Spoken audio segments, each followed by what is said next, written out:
ঠিক এরপরে আলেমদেরকে ডাকা হবে, যারা দায়ী, যারা মানুষদের সামনে বয়ান করে, যারা মানুষদেরকে আল্লাহর রাস্তায় ডাকে, তাদেরকে ডাকা হবে, এই আলেম আসো, কি করছে আমার জন্য? আলেম বলবে, আল্লাহ, আমি আমার জওয়ানি, আমি আমার জীবন আপনার রাস্তায়, আপনার দ্বীনের রাস্তায় এলেম শিখতে শিখতে কাটায় নিছি।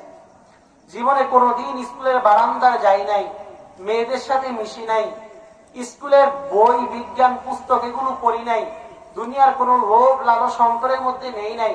শুধু আপনার জন্য, আপনাকে পাওয়ার জন্য মানুষদেরকে বয়ান করছি, মানুষদেরকে ওয়াজ করছি, মানুষদেরকে জুমার দিন ডাকছি, শবে বরাতে ডাকছি, শবে কদরে ডাকছি, রমজানে ডাকছি, রমজানের আগে ডাকছি, রমজানের পরে ডাকছি।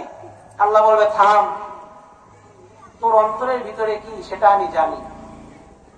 তুই মানুষদেরকে ডাকছো যেন মানুষ তোর দিকে আকৃষ্ট হয়, তুই মানুষদেরকে ডাকছো যেন মানুষ তোকে আলেম বলে, তুই মানুষদেরকে ডাকছো যেন মানুষ তোকে অনেক বড় নন্দিত ওয়াইজ বলে, তুই মানুষদেরকে ডাকছো যেন মানুষ তোকে বীর বলে, তুই মানুষদেরকে ডাকছো যেন মানুষ তোকে ইউটিউবের মধ্যে ছাড়িয়ে দেয়, ভাইরাল বানায় দেয়, মানুষের সামনে প্রচারিত হওয়ার জন্য।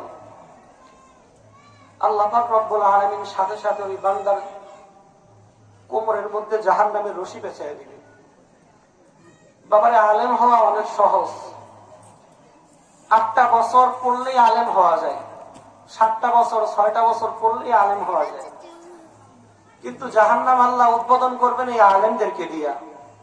কোন কাফের না, কোন ডাকু, কোন ডাকাতি, কোন জেনাকার, কোন চোর চোরটা, কোন মুশরিক, কাউকে দিয়ে আল্লাহ জাহান্নাম উদ্বোধন করবে না। জাহান্নামটা উদ্বোধনই করবে আল্লাহ আলেমকে দিয়া। যে আলেম আলেম হয়েছে কিন্তু ঠিক মতো তার ভিতরে নামাজ নাই, যে হাফেজ হয়েছে তার ভিতরে নামাজ নাই, যে আলেম আলেম হয়েছে কিন্তু তার ভিতরে আমার মালিকের ভয় নাই, যেই মুত্তাকি ভয় নাই, যে আমার মালিকের জন্য মানুষদেরকে আল্লাহর পথে ডাকে নাই, যে নিয়ত করছে মানুষদের সামনে আসবে, অনেক বয়ান হবে, অনেক বক্তা হবে, তাদের মধ্যে আমি কেবল ভাইরাল হব, এই চিন্তা করছে।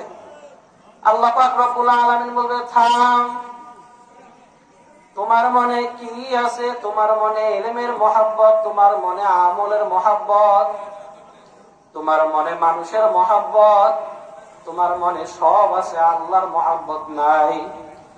তুমি আমলের মহাব্বত করিয়া আমল করো নাই, মানুষদের সামনে বড় বড় বক্তৃতা দিছ, তুমি ইলম বহুত করছো, বড় বড় কিতাব পড়াইছ, তুমি মানুষদেরকে আল্লাহর পথে ডাকছো ঠিক, কিন্তু নিজের মধ্যে ইলম ছিল, আমল ছিল না। যাও যাও যাও, সোজা তুমি জাহান্নামে চলিয়া যাও। আল্লাহ আমাদের সকলকে এর থেকে হেফাজত করুক। জোরে বলেন আমিন।